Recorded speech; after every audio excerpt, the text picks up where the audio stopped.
Growing up, my grandmother's house was like a second home to me. Every summer, every school break, I was there, helping her in the garden, fixing little things around the house, and just sitting with her while she told stories about the good old days. She was my favorite person in the world. The rest of my family, not so much. My parents, aunts, uncles, and cousins only visited her when they had to. Holidays, birthdays, the occasional guilt-driven check-in. Even then, it was all surface level. No one ever stayed long enough to actually help her with anything. It was always, "Oh mom, you should hire someone for that, or why don't you move into a retirement home?" She hated that. She wanted to stay in her home, the one she had lived in for over 50 years. As she got older, things got harder for her. She developed mobility issues in her late 70s. And suddenly, everyday tasks became a challenge. That's when I started spending even more time with her, running errands, cleaning, making sure she was okay. No one else stepped up. My parents lived 20 minutes away, but they were always too busy. My aunts and uncles, they'd make vague promises about helping out soon, but never actually followed through. By the time I was in college, it was just me and her. I balanced classes with making sure she had groceries, taking her to doctor's appointments, fixing up things around the house when they broke. She'd always say, "I don't know what I'd do without you, Jake," and I didn't do it for any reason other than I loved her. She was my family. A year before she passed, she made a decision that changed everything. She pulled me aside one evening and told me she had adjusted her will. She was leaving me the house and some personal savings. She said it was because I was the only one who had ever truly been there for her. But she also warned me, she didn't want me to tell anyone. She knew exactly how the rest of the family would react. I told her I didn't care about the house or money, but she insisted. "You love this place as much as I do," she said. "I want you to have it." Then she was gone. She passed away peacefully in her sleep at 85. I was devastated, but while I was grieving, my family was already planning. It started with small comments at the funeral, casual mentions of how we'll divide everything and what's fair for everyone. A few cousins even started talking about who would move in. One of them actually had the nerve to say, "I called dibs on grandma's room." I didn't say anything. I just waited. Then the will was read. The lawyer laid it all out. The house? Mine. The savings? Also mine. The rest of the family got smaller things, some sentimental items, personal belongings, but nothing major. The room went dead silent. Then, all hell broke loose. My uncle, the loudest of the bunch, immediately started shouting that I manipulated my grandmother into giving me everything. He said I took advantage of an old woman. My mother looked at me like I had just personally betrayed her. "We thought the house would be for the entire family," she said, voice shaking. My aunts and uncles started talking over each other, listing reasons why this wasn't fair. Then came the guilt trips. "You have to do the right thing," one of my aunts said. "You can't just keep it all for yourself. We should sell it and split the money." Another chimed in. "That's the only fair way. Jake, you don't even need a house this big." My cousin scoffed. "You can always get your own place later." My mother, who had barely lifted a finger to help grandma in years, started crying. "I'm ashamed of you," she sobbed. "How could you do this to your own family?" Through all of it, I just sat there, letting them yell, letting them cry. And then I said the one thing that shut them up completely. This was her decision, not mine. Hers. She had every right to do whatever she wanted with her house, and she chose to give it to me. They didn't care. The pressure kept coming.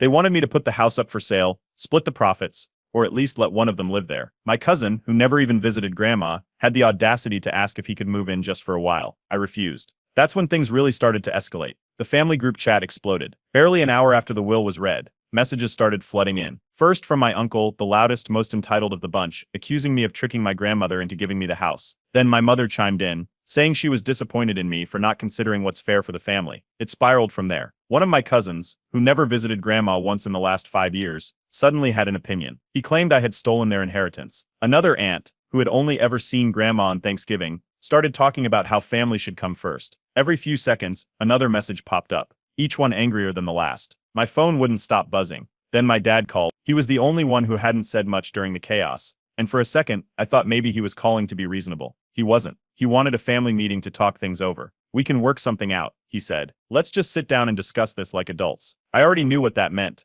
They wanted me to sell the house. They wanted to split the money and act like it was the fair thing to do. I told him there was nothing to talk about. The will was clear. Grandma made her decision. He sighed and said, "Just think about it."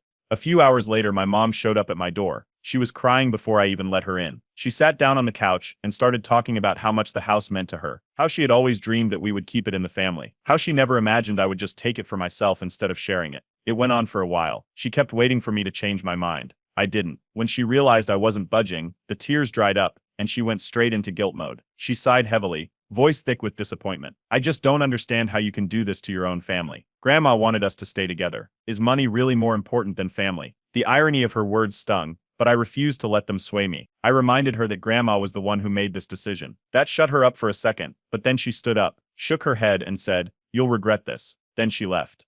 By the next morning, things had somehow gotten worse. A cousin, one of the same ones calling me a thief, messaged me, asking if he could at least move into the house rent-free. He said since I wasn't selling it, the right thing to do would be to let family live there. I ignored him. Not even an hour later, another cousin messaged me. This one had a different idea. If I wasn't going to sell the house, then I should at least let the whole family move in and charge them a small rent so it was fair to everyone. I was done. I messaged the lawyer who handled Grandma's will and asked him if there was anything I needed to worry about. He reassured me again that the will was airtight. Everything was legally sound. The house was mine, and there was nothing my family could do about it. Then came the disownment threats. One of my aunts, who had barely said 2 words to me in the last 5 years, sent a long dramatic message saying that if I chose money over family, then I was no longer her nephew. She wasn't the only one. A few other relatives jumped on board saying that if I didn't do the right thing, then I was dead to them. I didn't respond. I just started muting people. Then they tried a different angle. They called my girlfriend. She got a call from my aunt, who told her that I was being greedy and not thinking about family, that I was blinded by money and that she should talk some sense into me. She laughed in their face. Then she hung up and blocked the number. At that point, I realized something: they never actually cared about Grandma's wishes. They didn't care that she wanted me to have the house.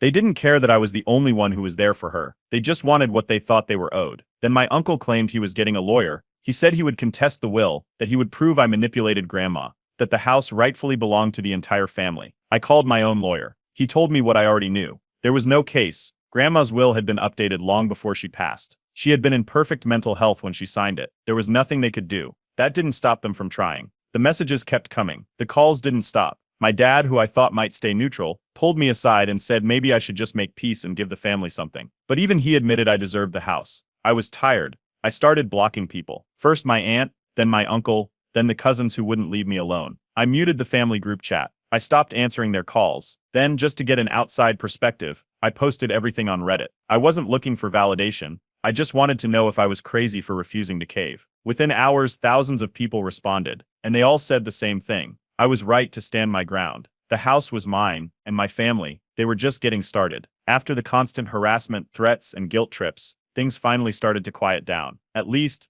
that's what I thought. I had muted the family group chat, blocked the worst offenders, and tried to move on. But something felt off. The way they reacted, the entitlement, the desperation, none of them were letting this go. I started getting a bad feeling about the house. Nothing specific, just a general unease, like I needed to be on guard. I had already changed the locks after taking ownership, but part of me wondered if that was enough. Then, a few nights later, I came home and immediately knew something was wrong. The back door was unlocked. I knew for a fact I had locked it before leaving. I always did. My stomach dropped. I checked the windows. One of them had been forced open. The glass cracked at the edges, the latch barely hanging on. I stepped inside, checking every room. Nothing seemed out of place. My TV, my laptop, my wallet, all still there. At first I thought maybe I was overreacting. Maybe I just forgot to lock the door, and the window was already like that. But then I checked Grandma's old room. The jewelry box was gone. That was all they took. Not cash, not electronics, not anything valuable to a stranger. Just my grandmother's jewelry. The same jewelry that was left to me in her will. The pieces she wore every Sunday. The necklace she never took off. That's when I knew this wasn't random. I called the cops. They arrived within 20 minutes, took my statement, checked the broken window. There were no signs of forced entry on the doors, which meant whoever did this either got in through the window or had a key. I had only ever given a spare key to one person. My mother. I didn't want to accuse her outright, but I mentioned to the officers that my family had been in a dispute over the house, that some of them were upset, that the only things missing were my grandmother's belongings. They took it seriously, filing an official report. They asked if I wanted to press charges if they found out who did it. I told them I'd think about it. Then I did something stupid. I mentioned the break-in in the family group chat. The first response? My uncle sent a laughing emoji. A few other messages trickled in. One aunt said, "Oh wow, that's crazy." Another cousin said, "Are you sure you didn't misplace the jewelry?" No shock, no concern. Just vague, dismissive responses, like they already knew. Days later, a friend sent me a screenshot from Instagram. My cousin had posted a picture of a gold chain with a vague caption, "Family heirlooms are priceless." It looked eerily similar to my grandmother's necklace, the one that had vanished in the break-in. If he thought he was being subtle, he was wrong. The one she wore every day. I sent him a message. I didn't accuse him outright, just asked where he got it. At first, he ignored me. Then, after a few hours, he sent a dismissive response. "Dude, relax. It's just jewelry. Grandma wouldn't have cared." Minutes later, his Instagram post disappeared. A guilty conscience, or just damage control. I sent another message to the family group chat. Did anyone take Grandma's jewelry? Silence. Then, my uncle suddenly brought up the will again, how he was talking to a lawyer and was going to make sure this all gets sorted out. No mention of the break-in, no mention of the missing jewelry. Just another empty threat. I changed the locks again the next morning. This time, I added deadbolts. I installed security cameras, front and back. I wasn't going to give them another chance. Then my mother showed up at my door. She was crying. She said I shouldn't have called the cops. That family doesn't do that to family. That whoever took the jewelry probably just wanted something to remember Grandma by. I asked if she knew who took it. She said it didn't matter. I told her it mattered to me. She begged me to just drop it. Said I was making things worse. Said I was tearing the family apart. I didn't drop it. A few days later, the police followed up. They asked again if I wanted to press charges if they identified the thief. I told them yes. That's when the family turned on me even more. Suddenly, I was the bad guy. One of my aunts told extended relatives that I was trying to send family to jail over a misunderstanding. Another cousin messaged me, saying I should just let it go. They weren't even trying to hide it anymore. They knew who did it. They just didn't care. But I did. I wasn't going to let them get away with this, and I had a feeling this was just the beginning. After the break-in, I kept my distance from the family. The locks were changed, cameras were installed, and I wasn't engaging with any of their messages. But there was still one thing that kept nagging at me. My cousin's Instagram post, the one where he showed off a gold necklace that looked exactly like my grandmother's. I sent him another message. This time, I didn't bother being subtle. I asked him if he took Grandma's jewelry. It took a few hours, but he finally responded. He admitted it. He claimed he didn't steal it though. He said he just took a few pieces because he wanted something to remember her by. He called it a keepsake and acted like I was making a big deal out of nothing. I told him to give it back. All of it. He refused. He said I didn't need everything and that Grandma wouldn't have wanted me to be selfish. Then he threw in the same excuse my mother had used. Family doesn't call the police on family. I gave him one last chance. He could return everything,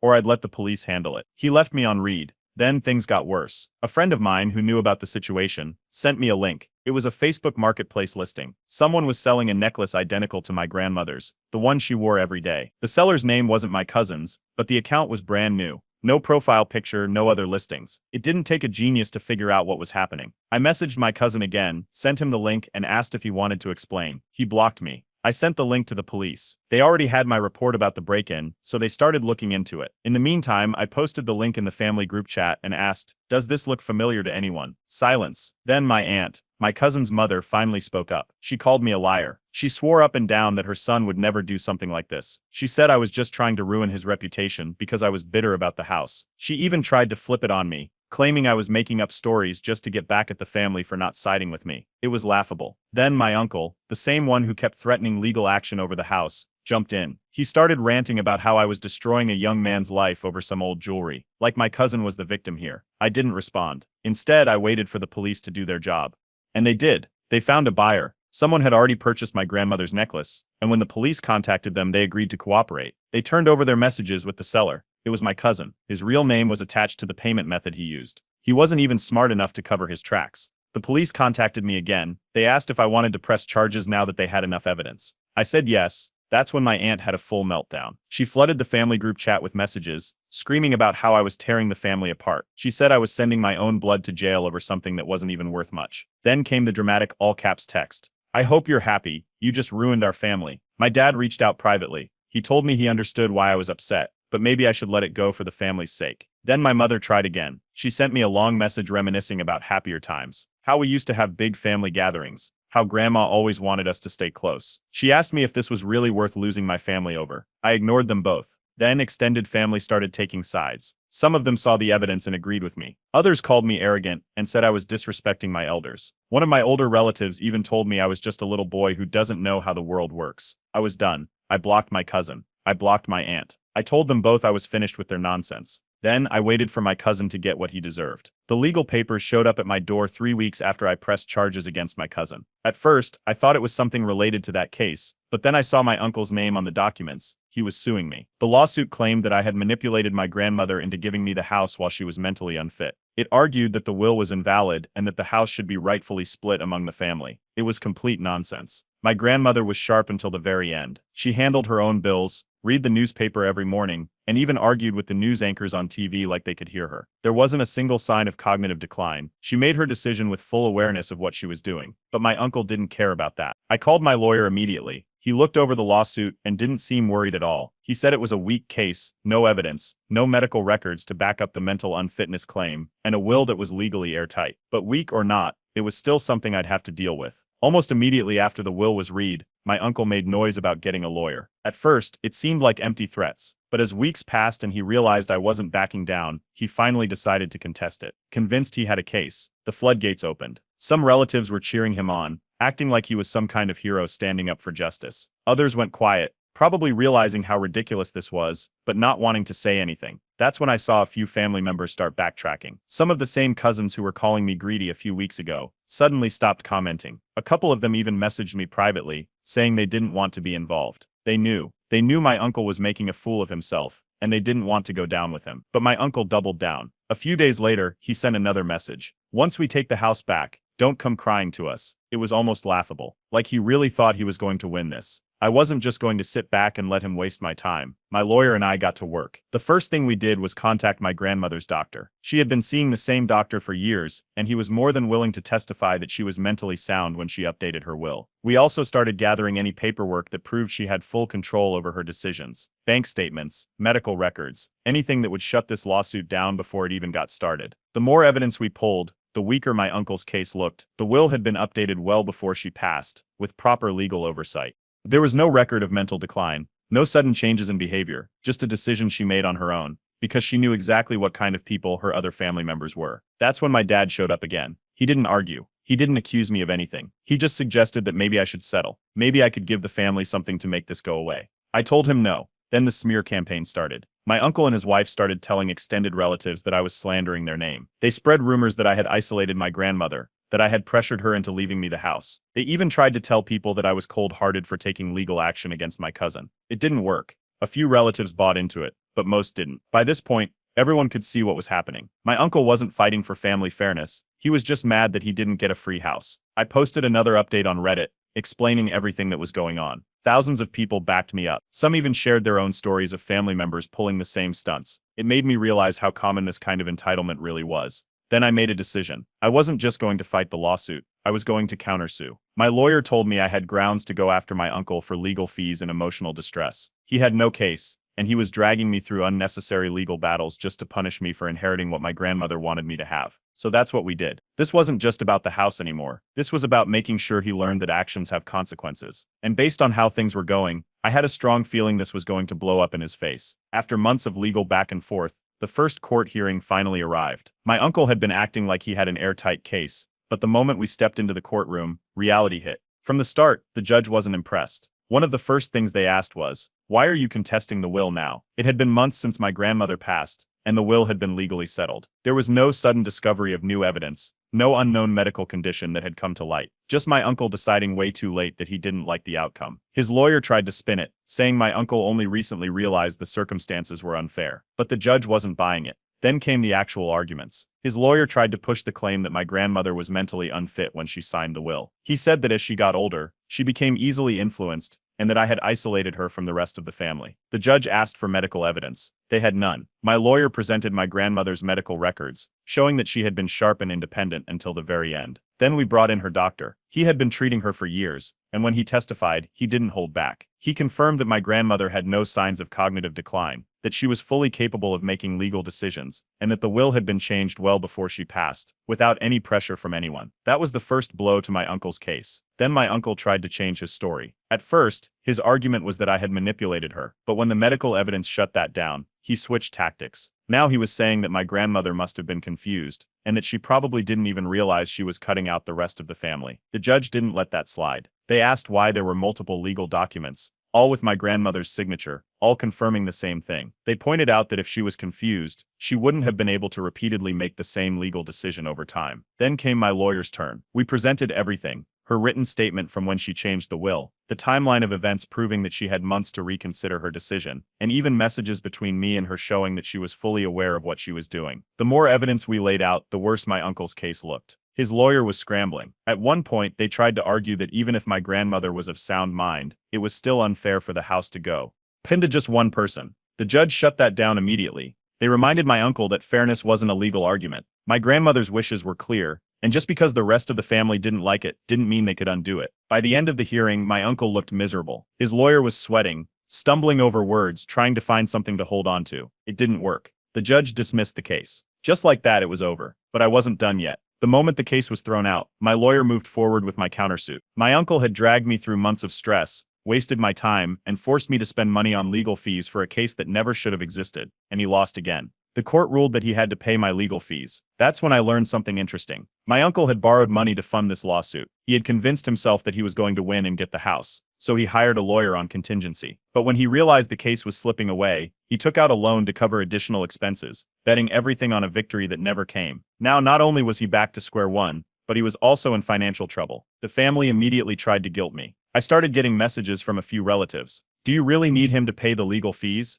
He's struggling. You're really going to make your uncle go broke over this. Come on, Jake, just let it go. Like I was the one who had forced him to do this. My response? He should have thought about that before trying to steal from me. Then I blocked him. Blocked my aunt too, just to be safe. The rest of the family, some of them went quiet. Some tried to pretend they never took his side. A few were still bitter, but I didn't care anymore. I had won, and my uncle, he lost everything. I thought it was over. After my uncle lost the lawsuit and got hit with court-ordered legal fees, the family drama died down. At least that's what I assumed. Most of them had either gone quiet or tried to backtrack, pretending they were never really against me. My mom was still throwing occasional guilt trips, but I wasn't engaging. Then weird things started happening. I started getting calls from unknown numbers. At first I ignored them, but they kept coming. Always at odd hours, sometimes in the middle of the night. Whenever I answered, there was silence on the other end before the call disconnected. It felt off. Then I got a call from a real estate agent. He sounded polite but confused. He told me he had a client interested in buying the house. When I told him the house wasn't for sale, he seemed even more puzzled. That's strange, he said,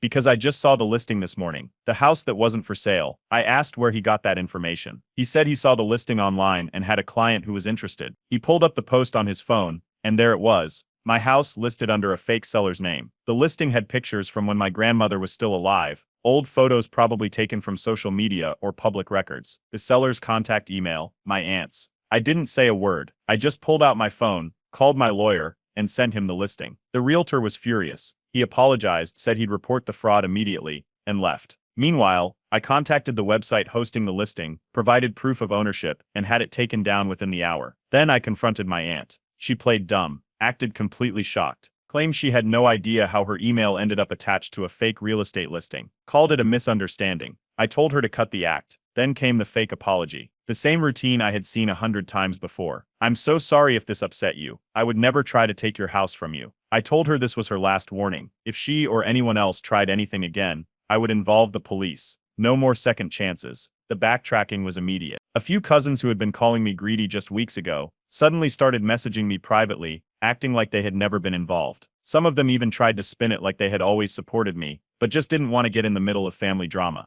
I ignored them all. Then my mother tried one last plea. She told me it was time to let go of the past and move forward as a family, that we should forget everything that happened and start fresh. I told her the only people I was interested in moving forward with were the ones who hadn't spent months trying to take my home. Then I blocked her, blocked my aunt, blocked most of my extended family. Just like that, it was over. Weeks passed with no more drama, no more late-night calls, no more legal threats, no more guilt trips. For the first time in months, I had peace. I finally started making the house my own. I repainted the walls, replaced old furniture, and put up pictures of my grandmother, ones she had taken herself over the years. I kept the things that mattered to her and donated the rest. The house felt like home again. I made one final post on Reddit, thanking everyone for their support throughout this mess. Thousands of people had followed the story, given advice, and reminded me that I wasn't the bad guy for standing my ground. And now, I have no regrets. The house is mine, my toxic family is out of my life, and I've never been happier. Blocking my aunt, uncle, and the worst of my family felt like closing the final chapter on this nightmare. The house was mine,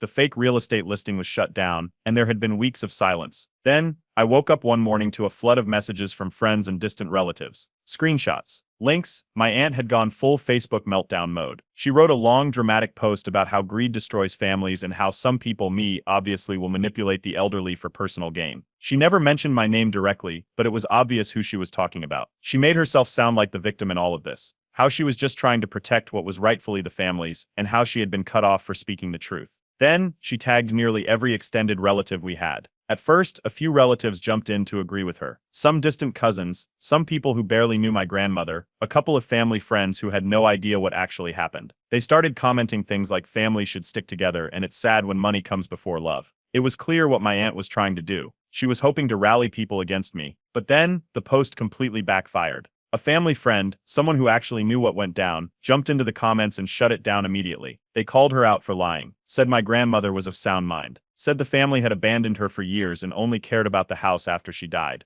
Then, more people started chiming in. Some distant relatives, ones I hadn't even spoken to in years, started exposing my aunt's hypocrisy. One person brought up how she had scammed another family member out of an inheritance years ago. Another mentioned how she had pressured my grandmother to take out a loan for her that she never paid back. Suddenly, it wasn't me who looked bad. It was her. Then, the screenshots started spreading. Reddit users, people who had been following my story, somehow found the Facebook post. They started sharing screenshots of everything. My cousin's fake apology about stealing the jewelry, my uncle's lawsuit threats, the fake real estate listing. People were roasting her in the comments. Her post had completely spiraled out of control. She went from trying to smear me to getting publicly humiliated. And then she deleted it. Just like that, gone. No explanation. No apology. Just poof. But the damage was already done. Then they went after my job. A few days later, I got pulled aside by my boss. Someone had sent an anonymous complaint about me. They claimed I was untrustworthy and had a history of fraud. My boss showed me the email. It was pathetic. They had taken my aunt's Facebook rant and turned it into a professional-sounding complaint, saying things like, "I thought you should know that one of your employees has a reputation for scamming family members and manipulating the elderly." My boss? He laughed. He had known me for years. He knew exactly what kind of person I was. The complaint got ignored immediately. That's when I knew my family had truly hit rock bottom.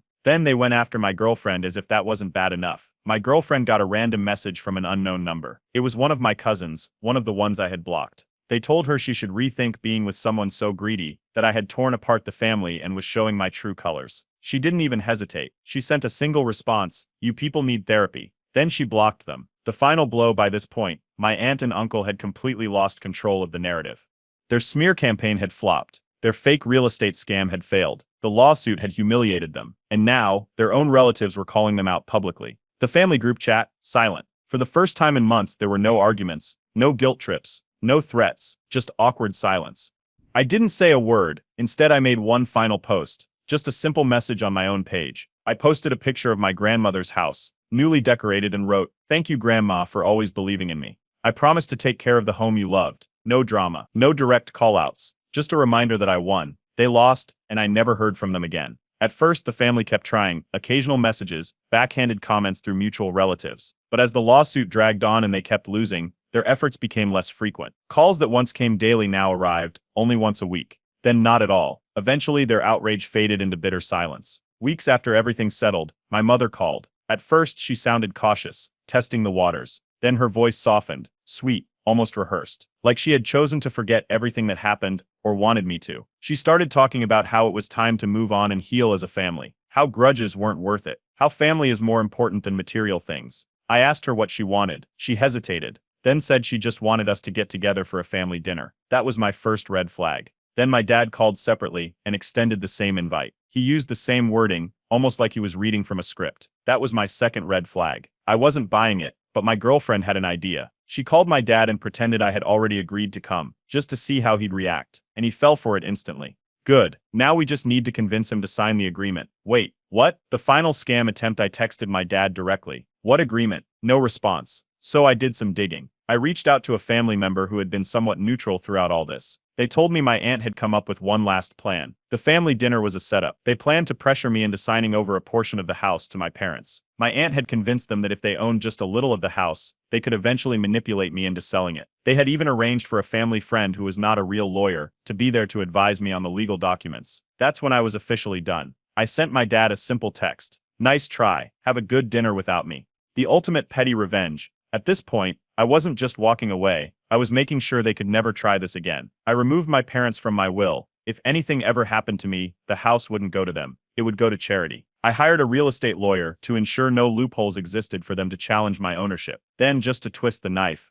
I let it be known to the extended family. If anything ever happened to me, this house would never be theirs. The news spread fast. Suddenly, the same family members who had been silent started reaching out. "Are you really cutting your parents out of your will? Don't you think that's too far?" And then the meltdown began. The final breakdown. My mother completely lost it. She was sobbing, screaming about how I was betraying my own blood. She said I was being cruel and punishing them over a misunderstanding. I told her the truth. "You chose greed over me. You made your bed, now lie in it." Then I blocked her, blocked my dad, blocked my aunt and uncle. Anyone who had been involved in trying to take the house from me was permanently cut off. And just like that, it was over. Karma comes for them, hard life moved on. I started fixing up the house, painted the walls, replaced the floors, renovated the garden, made it mine. Meanwhile, karma was doing its thing. My uncle lost his house. The same uncle who sued me, who swore he'd take everything, ended up drowning in legal fees and debt. He had borrowed money for the lawsuit and couldn't recover. His house went into foreclosure. My aunt's reputation was destroyed. After her Facebook meltdown,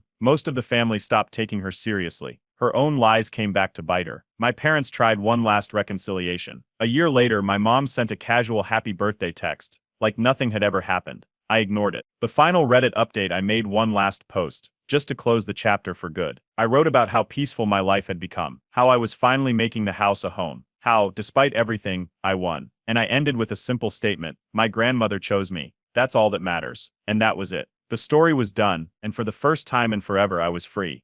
I'm a 28-year-old guy, and up until a week before my wedding, I thought I had a solid relationship with my future in-laws. My fiancée, Sarah, 27 Fuff, and I had been together for 4 years, and while her parents had their quirks, I never thought they'd take things this far. Turns out, I was dead wrong. Sarah's family is traditional, like really traditional. Her dad is the kind of guy who believes a household should run like it's the 1950s, with the man making all the major decisions and the woman handling everything domestic. Her mom backs him up on everything, always deferring to him like it's her job. I always found it a little weird, but Sarah brushed it off as just how they were raised. Over the years, I noticed small things: Sarah checking with her parents before making plans, avoiding certain topics when they were around, and always finding a way to justify their behavior, no matter how controlling it seemed. I didn't think much of it at the time. Every family has its own dynamics, right? And Sarah never made me feel like she expected our marriage to be anything like theirs. A week before the wedding, Sarah's parents invited us and our families to a rehearsal dinner. It wasn't on our wedding schedule, but they insisted it was just a small gathering to celebrate before the big day. I figured it was a kind gesture, even though it was kind of last minute. Sarah hesitated before telling me about it, her fingers twisting in her lap. "They always do things like this," she muttered. "It's just their way." Her voice was tight, and for the first time I wondered if she was hiding something. When we got to the restaurant, I could immediately tell something was off. The guest list wasn't just close family, there were extended relatives, family friends, and even a few people I didn't recognize. It felt more like a corporate event than an intimate dinner. Sarah's parents had rented out a private room in an upscale venue, and the whole thing screamed planned without our input. Sarah's dad took charge the second we arrived, standing at the head of the table like he was hosting some grand event. He welcomed everyone and made a big speech about how tonight is about setting the foundation for a strong future. I assumed it was just sentimental talk, until a projector screen rolled down behind him. I barely had time to process it before he clicked the remote and the first slide popped up: keys to a successful marriage. At first I thought it was a joke, maybe some kind of heartfelt advice or funny stories from their marriage. But then I noticed Sarah's mom watching me closely, like she was gauging my reaction. The second slide hit, and my stomach dropped. Family expectations, the head of the household. There it was, written in bold letters. The expectations weren't about compromise or mutual respect. They were rules. Rules that stated I should always defer to Sarah's father on major decisions, that Sarah would handle all domestic responsibilities, and that our marriage should follow the structure that had kept their family strong for generations. I glanced at Sarah. She was staring at the table, barely breathing. My family, on the other hand, was stunned. My mom shot me a look that screamed, "What the hell is this?" My younger brother had to cover his mouth to stop himself from laughing. Even my dad, who rarely reacted to anything, raised an eyebrow. Sarah's father spoke confidently, weaving their family's traditions into a speech that felt less like advice and more like an expectation. Then, casually, he dropped the real message. "In this family, we have ways of doing things. We trust you'll respect that." Sarah managing the home while I earned and protected, financial decisions requiring her parents' input, and even a note about how holidays would always be spent with her family, because that's how strong families operate. Then came the religious justifications. Even though neither Sarah nor I were particularly religious, her father cherry-picked verses to back up his claims. He spoke about duty, respect, and how a successful marriage required structure. Sarah's mother chimed in then, smiling like this was some kind of graduation ceremony. She said it would be a sign of respect if I verbally agreed to their family's expectations in front of everyone. The room fell silent. All eyes were on me. Sarah looked like she wanted to disappear. My parents were frozen in disbelief. I realized in that moment I was supposed to accept this, publicly, like a pledge of allegiance to their authority. I sat there, weighing my options. I could go along with it, make a joke, or shut it down completely. Either way, this night had just gone from a simple dinner to a test of whether I was willing to surrender control of my own marriage before it even started. The room was silent. Every set of eyes locked onto me, waiting for my response. Sarah's father stood at the head of the table, arms crossed, looking like he expected me to thank him for his wisdom. Sarah's mother had that polite but expectant smile, and Sarah, she wouldn't even look at me. I leaned back in my chair, let out a small chuckle, and shrugged. "I think Sarah and I will figure out our own rules. Thanks." Silence. Sarah's father's face darkened. His grip on the remote tightened like he was resisting the urge to hurl it across the room. He let out a sharp breath and shook his head. This isn't a joke. These are the rules that have kept our family strong for generations. The tension in the room thickened. My parents shifted uncomfortably in their seats. My younger brother was clearly struggling to hold back laughter, but my mom wasn't amused. She cleared her throat and calmly said, "Well, every couple finds their own way. That's the beauty of marriage." Sarah's father's jaw twitched. Strong families have structure. Loose families don't last. I caught my dad rolling his eyes. The message was clear. I was either going to accept this, or I was about to be labeled as someone who was breaking apart a strong family. I turned to Sarah, waiting for her to push back, to tell her father that we didn't need his version of a marriage contract. She barely lifted her head and muttered, "Maybe we can talk about it later." Talk about it later? This wasn't a discussion. It was a public declaration of expectations that had absolutely nothing to do with her and me as individuals, but I could already see she wasn't going to stand up to them. At least not tonight. The rest of the dinner was a disaster. Conversation was forced, and every topic somehow circled back to family values. The once lively atmosphere had been replaced by a suffocating tension. Sarah barely touched her food. My family kept giving me side glances, while Sarah's extended relatives kept smiling politely, clearly waiting for me to come to my senses. When the dinner finally ended, Sarah's father shook my hand firmly and said, "Think about what's best for the future." The drive home was quiet for the first few minutes. Sarah kept staring out the window, fiddling with her dress. I finally broke the silence. "I'm not following a rulebook written by your father." She let out a sigh. "I knew this would upset you, but they're just trying to help." I tightened my grip on the steering wheel. Help? That wasn't help. Sarah, that was him dictating how our marriage should work. She didn't answer right away. "I grew up with these values," she finally admitted. "I used to think they were normal, but now I don't know." Strictly, the fact that she wasn't outright rejecting them was the real problem. "Do you actually believe in this?" I asked. "Because if you do, we need to have a serious talk." She hesitated again, and that hesitation said more than words ever could. I want everyone to be happy." That was the breaking point. "If you think your dad is going to control our marriage, we need to stop this wedding now." Sarah's breath hitched, and suddenly she was crying. Tears streamed down her face as she kept repeating that she didn't want to lose me, that she didn't know how to handle this, that she just wanted everything to work out. I pulled over to the side of the road, but I didn't know what to say. I wanted to comfort her, but I also knew that I couldn't just brush this aside. We sat there for what felt like forever before finally driving home in silence. The next morning my phone buzzed, a text from Sarah's father. "I hope you've had time to reflect. This is about more than just you." I didn't respond. Then my family group chat exploded. My brother had already spilled everything, and opinions were flying. Some relatives thought I was overreacting, saying it was just old school thinking, and that I shouldn't take it so seriously. Others thought the whole thing was insane, and that I should run while I had the chance. Before I could even process it, Sarah's mom called. Her voice was calm, almost too soothing. "We just want what's best for you both," she said. "He's just looking out for Sarah. Maybe you could find a compromise." Compromise? What kind of compromise exists when one side is demanding full control?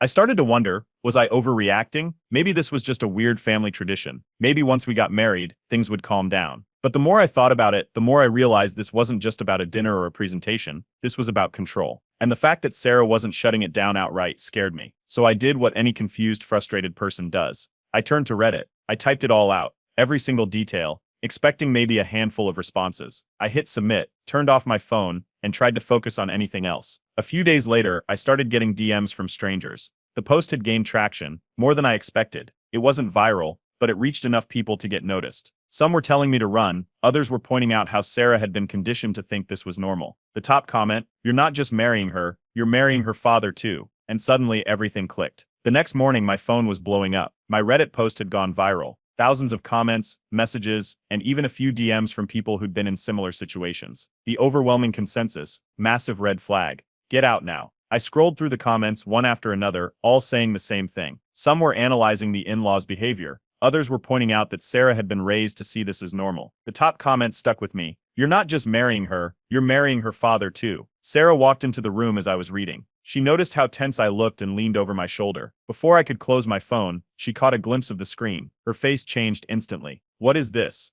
She grabbed my phone before I could react. Scrolling through the post, the further she read, the more her hands started to shake. Then her voice rose. "You put our private business on the internet?" She wasn't just mad. She was furious. The kind of anger that makes people shake. She stood up, pacing the room, her face turning red. I tried to explain that I needed an outside perspective, but she wasn't having it. "That was a family discussion," she snapped. "You made my dad sound like some kind of dictator." I pulled up some of the top comments, the ones from people who had been in eerily similar situations. I read them aloud, one by one, pointing out how many people were saying she'd been conditioned to think this was normal. She went silent. Her breathing was unsteady, and for the first time since the dinner, she actually looked shaken. She kept scrolling, reading more comments. Her expression shifted, anger turning into something else. Doubt. That moment didn't last long. My phone buzzed. A text from Sarah's dad. "You've humiliated this family. Be ready for consequences." I exhaled and showed her the message. Instead of being horrified by the threat, she just closed her eyes and whispered, "This is exactly what I was afraid of." My phone buzzed again, this time an unknown number. I picked it up hesitantly, stepping away from Sarah. A quiet voice spoke on the other end. It was Sarah's younger sister. "I wanted to call earlier," she admitted, "but I was scared. If my parents knew I was talking to you, they'd lose it. My parents are controlling, but Sarah doesn't see it yet." That caught me off guard. Her sister explained that she had been dealing with their parents' control for years but had learned to keep her head down. She said that Sarah was their golden child, the one expected to follow the path their parents had planned. "She doesn't even realize how much they've programmed her," she admitted. I asked her why she was telling me this now. She sighed. "Because if you don't stand your ground, they will control your marriage." That conversation didn't last long, but it left an impact. An hour later, another message. This time from Sarah's mom. It was short and to the point. "Come to the house tonight. We need to fix this." Sarah's father didn't ask. He demanded. I told Sarah I wasn't going. She panicked, saying this was exactly why she hadn't wanted to push back. Because her parents would just escalate. She begged me to come, to talk it out, to smooth things over. I refused. That just made everything worse. By the afternoon, my parents got dragged into it. Sarah's father sent a long, dramatic email to them, claiming I was being disrespectful, that I was already causing a rift in the family, and that they should step in to correct my behavior. My mom read it twice, then burst out laughing. Then he called her.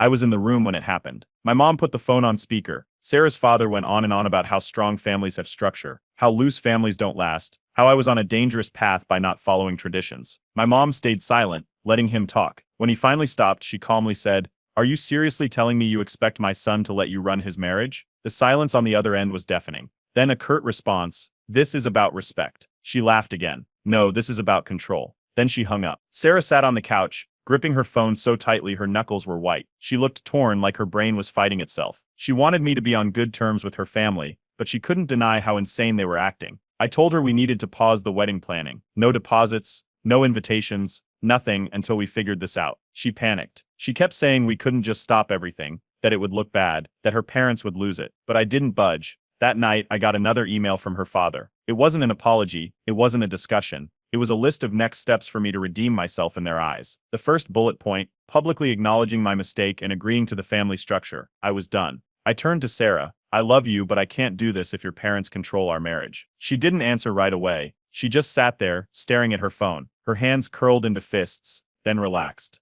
"I feel trapped," she finally admitted. "Every choice I make feels wrong." Sarah sat on the couch, phone in hand, staring at nothing. The words hung in the air. "I don't know what to do." She didn't argue. She didn't push back. She just shut down. For the next few hours, she barely spoke. Every question I asked about the wedding, about her parents, about us, was met with the same response. "I just need time to think." The next morning, I woke up to another email from her father. The subject line read, "Final attempt at guidance." It was long, condescending, and full of the same nonsense. He wrote about how families thrive under strong leadership, how traditions must be upheld, how I needed to reflect on my role as a husband. He ended it with a clear expectation. "If you want this marriage to succeed, you must respect the family structure." I read it twice. Then I typed my response. "I respect your family, but you don't control mine. My marriage is between Sarah and me, not you." I hit send. No further response. Not long after, my phone rang again. Sarah's mom. This time she wasn't calm and composed. She was crying,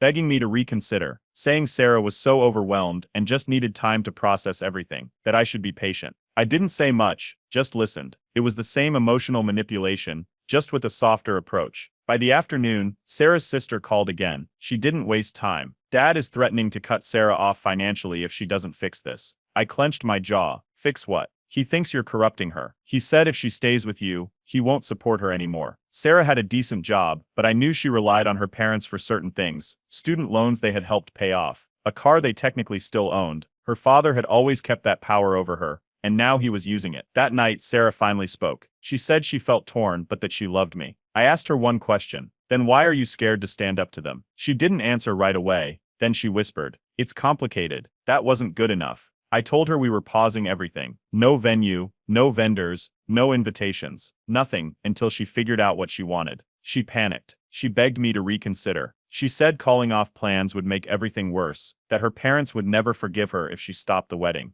I didn't care. Later that night, my family group chat exploded. My mom had told a few relatives what was going on, and now everyone had an opinion. Some of my aunts and uncles outright called Sarah's parents old-school psychos. Others said they'd seen similar situations before, where controlling parents pushed too far and ruined their child's relationships. Sarah's dad wasn't done. A few days later, Sarah's sister called again, her voice low. He's reaching out to Sarah's friends now. He's trying to turn them against you. Apparently, he had called 2 of her childhood friends and told them I was manipulating Sarah, making her abandon her family. He told them I was forcing her to choose between her parents and me. Not long after, those 2 friends confronted me. One of them asked if I really loved Sarah or if I just wanted to win.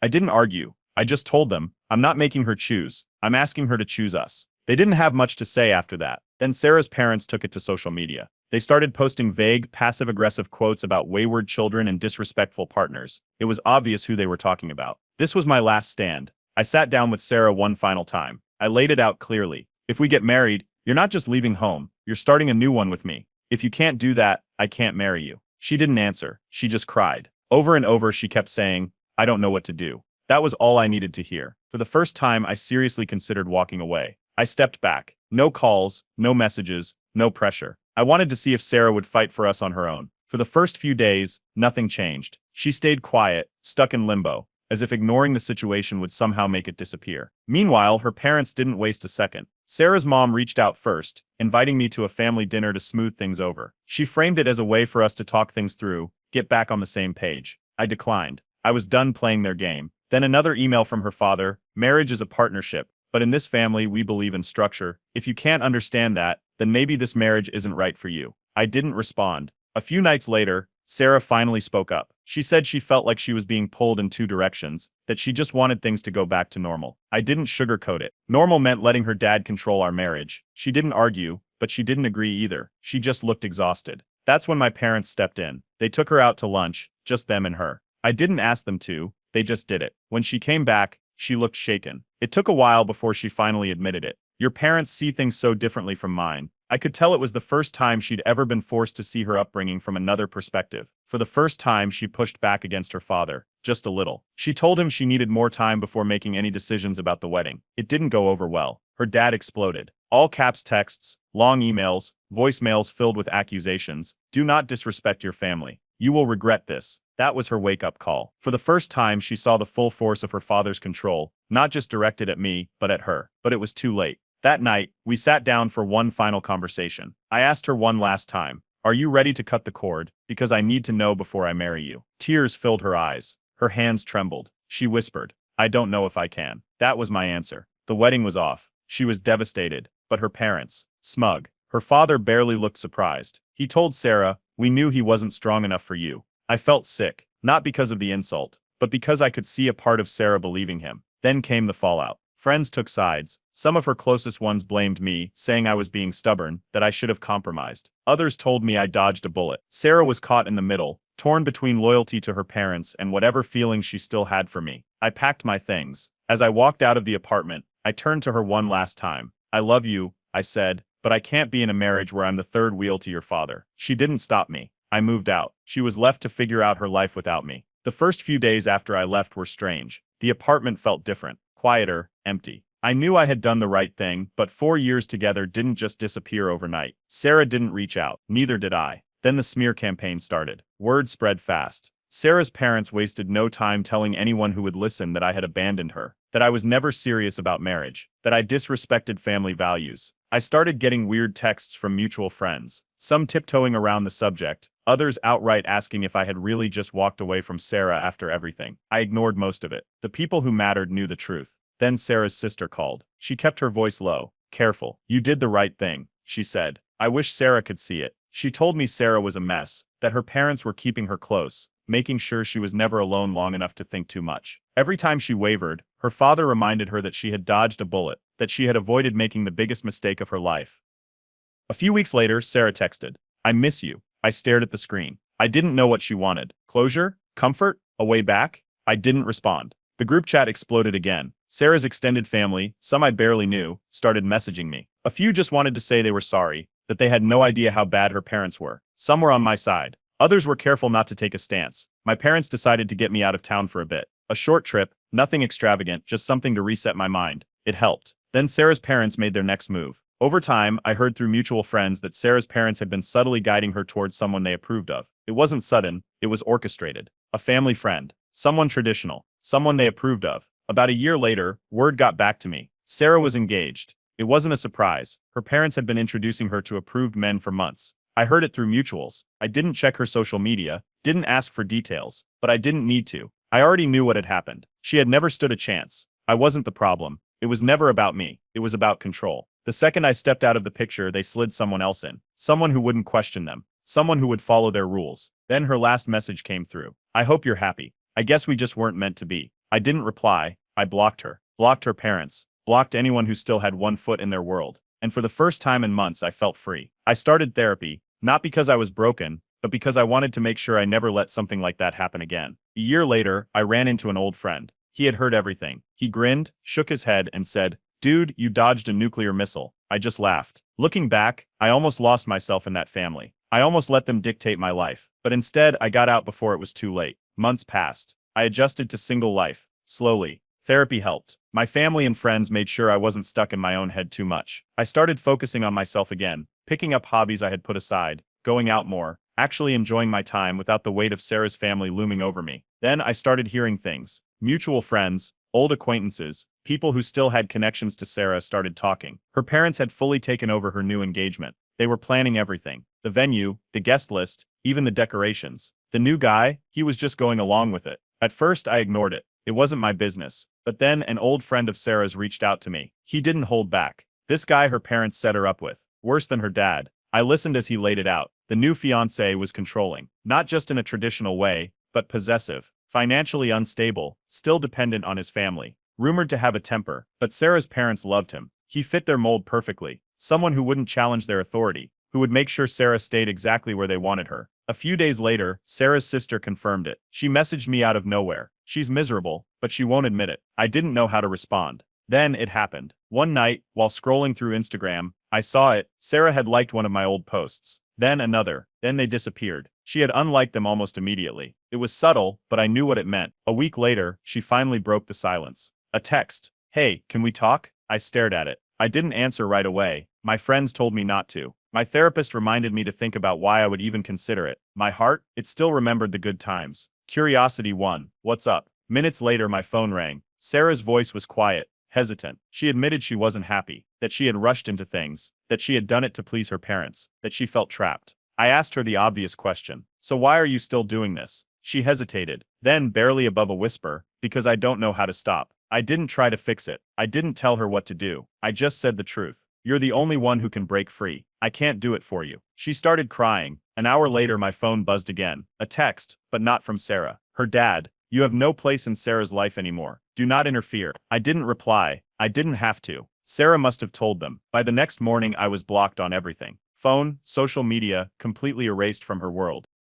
I wasn't even surprised. A month later, I saw it. A tagged wedding registry. She was still going through with it. That was my moment of clarity. No matter what I said or did, Sarah would never break free unless she chose to. And she wasn't ready for that. I went through my phone, deleted every old picture, every memory, cleared out anything that reminded me of her. And this time, I really moved on. A year later, everything was different. New job, new hobbies, new relationship. Life moved forward, and so did I. The past felt like a chapter in someone else's book, one I had finally closed. Then, out of nowhere, I heard about Sarah. It started with a mutual friend, a casual mention. Her marriage isn't going great. I didn't ask for details, but they came anyway. Her husband was exactly what everyone had feared. Controlling, dismissive, and completely under her parents' thumb. She had traded one prison for another. A few days later, Sarah's sister sent a DM. Short, to the point. She won't admit it, but she regrets it all. I thanked her, but I didn't dwell. Then I checked something I hadn't looked at in a long time. Sarah's social media. Her once lively Instagram was a shell of what it used to be. Gone were the candid photos, the silly captions,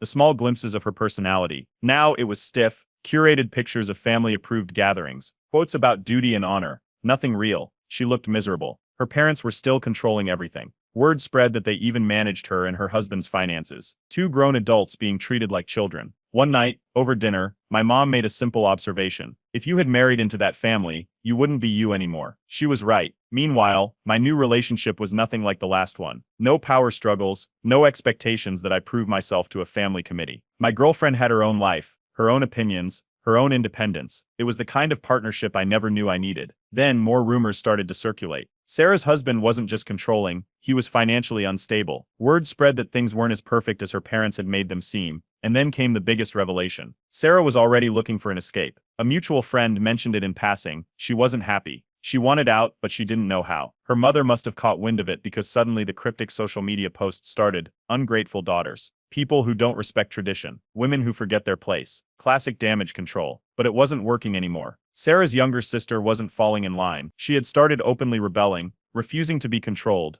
refusing to follow in Sarah's footsteps. For the first time, her parents were losing their grip. And Sarah's breaking point. It was coming. Everyone could see it. The only question was what she would do about it. A year ago, I would have cared. I would have wanted to save her. Now, I had my own life to live. I wasn't the problem. Sarah's parents were, and they always would be. I had no regrets. I had dodged the biggest mistake of my life, and for the first time in years, I was truly happy. A year after everything, I thought I had finally closed that chapter. Life had moved on. My career was thriving, my relationship was solid, and I had no more lingering doubts about how things had played out. Then, out of nowhere, Sarah's sister texted me. She left him. I had to read it twice. Sarah had walked away from her marriage. The details started trickling in. Less than 2 years in, she filed for divorce. Her husband turned out to be even worse than anyone expected. Manipulative, controlling, financially reckless. Everything her parents had wanted for her was a lie. But instead of supporting her, her parents did the only thing they knew how to do. They cut her off completely. They called her a disgrace for not sticking it out. They told her she had shamed the family. Every safety net she once had, gone in an instant. She had no home, no financial support, no plan. For the first time in her life, she was completely on her own. The only person who didn't abandon her was her younger sister. She let Sarah crash on her couch, tried to help her get back on her feet, but even she admitted, Sarah was lost. Then, one night, my phone buzzed again. A text from Sarah. I finally see what you meant. I stared at it for a long time. I knew she was hurting. I knew she had lost everything. But was it my responsibility to help her now? I typed out my response carefully. I hope you find happiness, Sarah, but I can't be part of this. The message sat there, unread for a few minutes. Then, 3 little dots appeared. I understand. I'm sorry for everything. That was it. The last time we would ever speak. And instead of feeling sad, I felt lighter. For the first time since all of this started, I was truly free. A year later, I heard Sarah was working on rebuilding her life. This time on her terms. She had a job, her own place, and was learning what it meant to be independent. Her parents, they hadn't changed. Now they were pushing their youngest daughter toward an arranged marriage. But this time, she was fighting back. Meanwhile, my life was unrecognizable. I was happier, healthier, and surrounded by love, not control. My girlfriend adored me, and I felt the same. That's when I finally understood something. Love isn't just about feelings. It's about who you build your life with. And I had finally found someone who built with me, not against me. Looking back on everything, I didn't feel anger. I didn't feel regret. I felt grateful, because sometimes, the best thing that can happen is a wedding that never was.